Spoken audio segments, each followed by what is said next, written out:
Hi everyone. Today's savory treat is Methi and potato pancakes. It is a perfect breakfast idea, even an excellent lunchbox snack.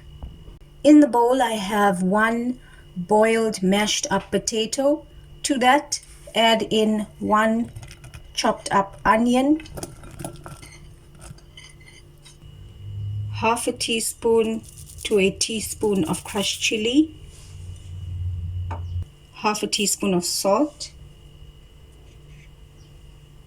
half a teaspoon of white pepper, 2 tablespoons of margarine, half a teaspoon of cumin or Jeera seeds, 1 cup of cake flour, and some water.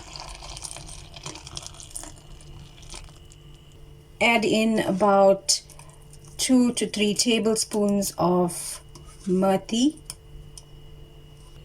and some coriander. Mix everything together.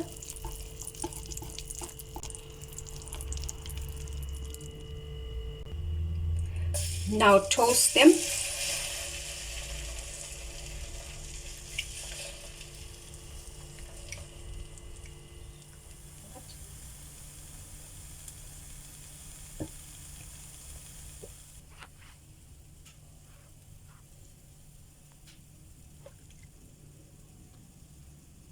Thanks for watching, guys. Bye.